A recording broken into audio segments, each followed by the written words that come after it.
Namgyakhona, the podcast inspiring entrepreneurials in South Africa. Because if it's going to be, it's up to me. And we created it ourselves as a team. Like every entrepreneur should have a coach. So if you don't grow as a person, your business is not going to grow. Thank you so much, Takalani, for joining us today. Such a pleasure and such an honor with the work that you're doing at Ashanti AI, pioneering the field. And I really appreciate as the eCubed team to hear your journey, tell your story as an inspirational and relatable entrepreneur for the conversation today. So welcome very much. Thanks, Buntu, for having me here. I'm quite excited to share my story. Hopefully it will impact someone. Someone will find it interesting. I'm sure there'll be many times as well for you to touch base. But where I'd like to maybe start on is entrepreneurship. Why for you entrepreneurship? Why was this journey? Why decide to be an entrepreneur? So actually it didn't click until recently because so there was a period where I was writing a journal, right? So I started writing a journal and I was like, oh, this would be a nice book. And then I was like, started going back to how did I start this whole thing? And then it clicked that this is me being an entrepreneur now. Obviously there was a lot of things that happened in between, but it started a long time ago. So I grew up in Netherlands, okay, Zone 6, and then I went to Zata, and then I went to now it's UJ Academy. And at UJ Academy we used to have market days. I think they call it market days or something. And then I actually realized that each market days from standard 7 or grade 9 until matric, I had a store there. So I used to sell boerewors, right? So this thing, like, like going to sell, and yeah, it started a long time ago. And people take it for granted that when those things happen in those stories, so that it's like an accident, right? But then why entrepreneurship? I think different things. I think only it's a personality thing. Okay. I think I like creating things. Okay. I'm not outgoing, so that doesn't mean I'm an extrovert or anything like that. Yes. I just like creating things, creating like the idea of something from nothing, from a piece of paper to something, seeing it live is something that excites me. Secondly, I think I've been very lucky in terms of my ability as a person. And then thirdly, I think the opportunities did present themselves. Where it was, I can do this as well. And then I think maybe you probably might flip it like, okay, why don't you then go to corporate and do that in corporate? Yeah. I think the personality thing then comes in where the freedom to do things the way you would like it to be done. Why did you gravitate towards that kind of life? Good question of that kind of life, right?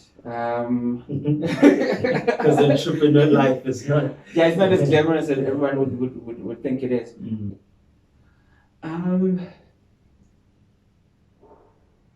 So one thing I think we need to be clear about: there's no right or wrong way of going about life. Okay, there is wrong. You don't do drugs, guys. So there's no, like, if you go to corporate and do the 9 to 5, what they call a 9 to 5, or you choose to be a corporate guru, that's your route, right? And then you get to you do the entrepreneurial things. But I think what's important is how the characteristics of success. So we then need to then say, what makes you successful in this, or what makes you think you're successful as an entrepreneur? I'm still starting out here. We'll see how this whole thing will pan out. And then it would then say, okay, so these are the characteristics that I think I've learned so far, because I think the journey is still long. So I've taken a different approach, and so one thing that people need to understand, that entrepreneurship and the success of your business is linked to your growth. So if you don't grow as a person, your business is not going to grow.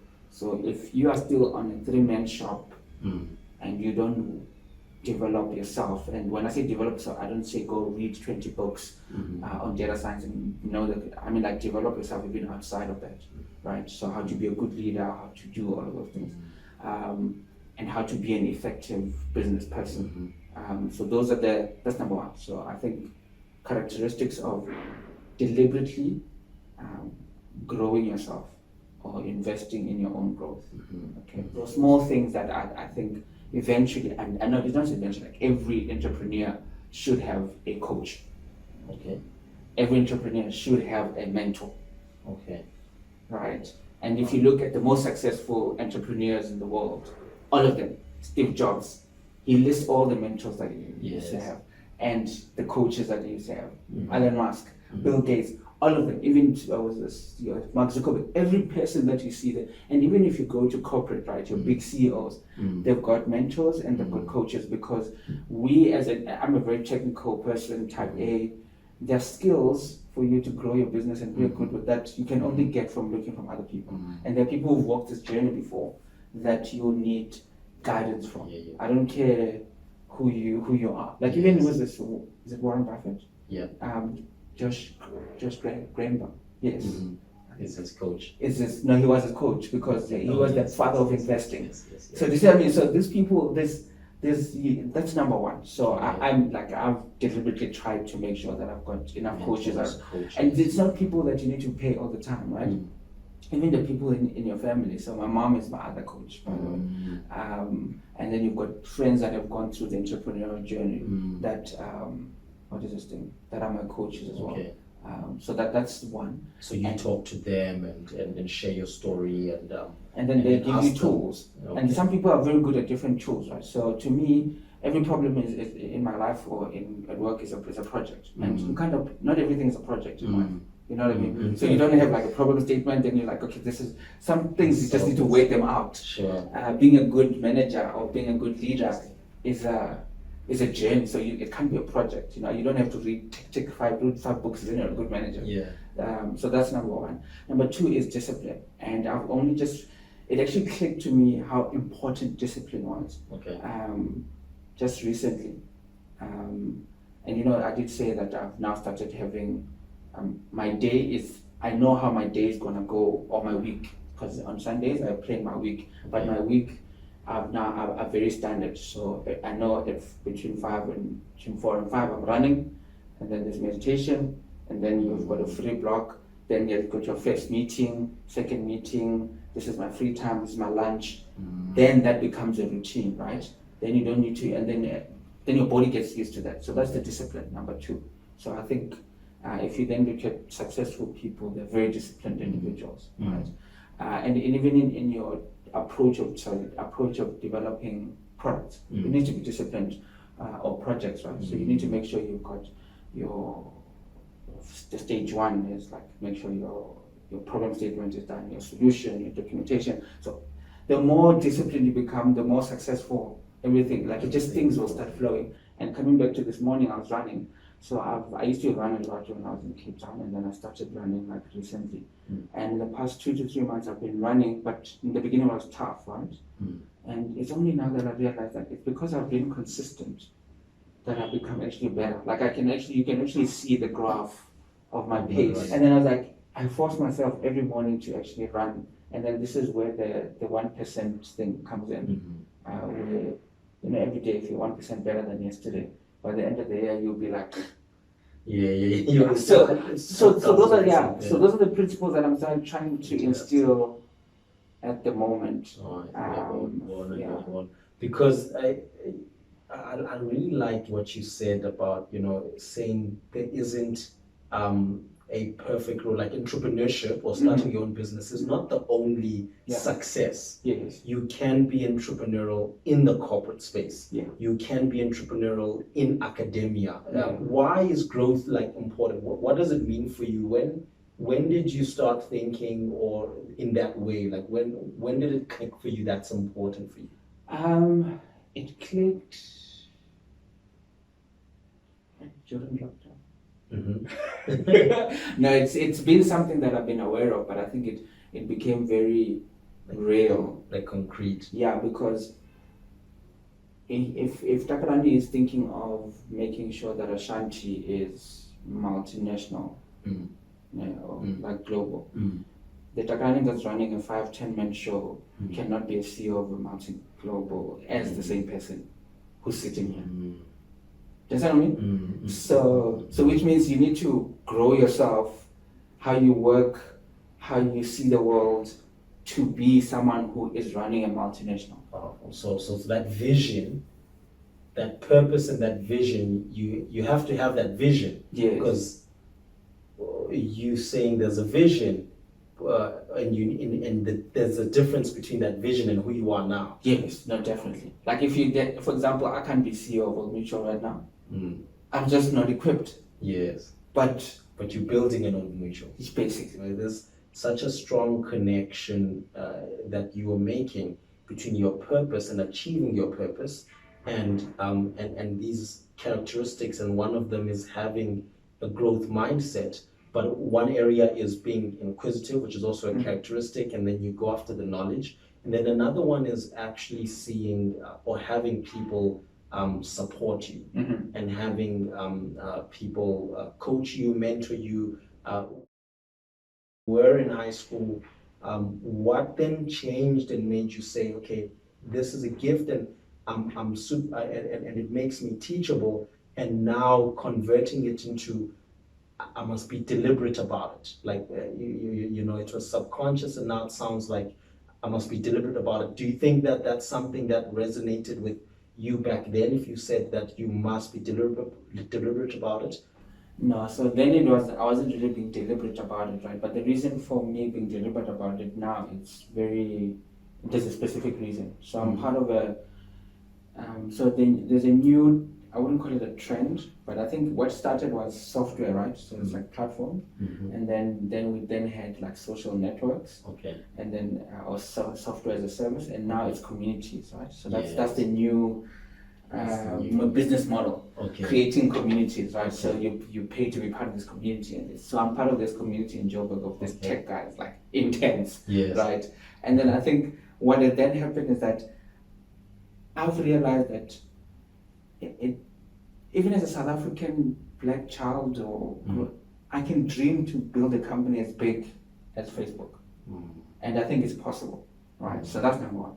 Number two, it's possible if you then know the tools that you need to put together to get there, and that's the deliberate part. So now, if my vision is to make sure that Ashanti is multinational, right? So then I was like, okay, it's a tech company, it's multinational. I can't just be accidentally growing. Yes.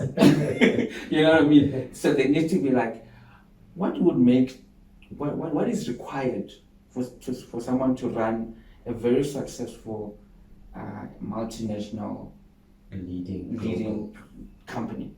And these are, you need to be reading, you need to be doing this, then we go and then we have milestones. We're like, okay, this is what you're doing.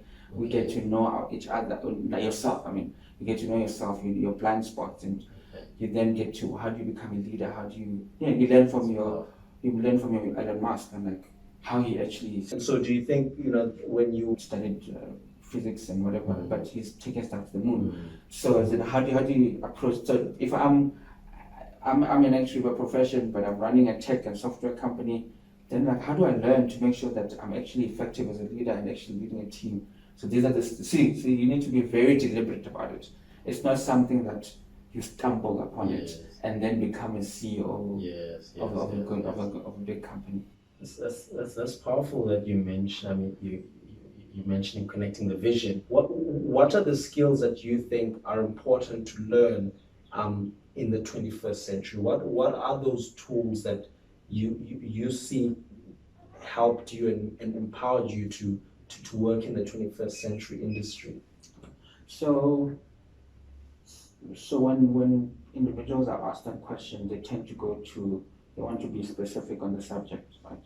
Or they want to say, now, teach people to code, teach people, like, do teach people to code, but I think behind coding, behind mathematics, behind English, or any language, there's logic, right?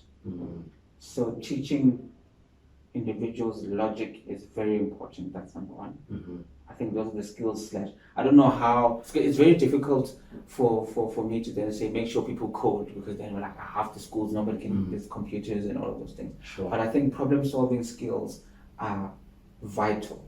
So if it's a way in which, you know what I mean, like when you're given a problem, how do you in a disciplined way, how do you get to a solution? Got it. Right. Got it. For anyone, whether they are strong in mathematics or not, I think people can be taught to think through problems. And for you, how did that happen for you? What were the reflections for you that gave you that skill? That skill, so it is actually coding. So that's why people are saying doing coding, because in coding it's very disciplined. Like define your variables, have your functions, have the actual code, and then when you're actually solving a problem, right? Because you're teaching a computer to repeat what you do as a human, then you actually need to think through the process. Like, how do I make this PC calculate this thing 10 times? So you're like, okay, first you take this, put it there. So this is then you're getting in the habit of actually problem solving. So I'm not sure. So if we're then saying, what do we teach our young kids? I was like, problem solving skills. How we do that, it's a very difficult, like it will change with time, because back then it would be mathematics, right? So make sure everyone does maths or science or something. But now people are saying coding. But I just think underlying all of that is problem solving skills. I'm hearing them connect as well, because you're saying problem solving in an unpredictable world applied with discipline is then what leads to success. And that's an entrepreneurial mindset, because in business, you don't know what's going to happen tomorrow. You don't even know what's going to happen, sometimes in 3 months' time, you don't know what your client's going to say, and sometimes you don't even know how to solve the problem you're about to solve, but you grow towards it. And I just want to appreciate Takalani for coming by and sharing your nuggets of wisdom and your experience. I think your story of the things that you've picked up on your journey that have turned you now into an entrepreneur that's pioneering in the AI space is definitely going to touch one person, 2 people, 100 people out there. Definitely insights from my side. So thank you so much. No, thanks for having me. This was quite interesting. That's Sure. Stay inspired and be entrepreneurial. Follow us on social media and find us on WhatsApp. Nam ngiyakhona.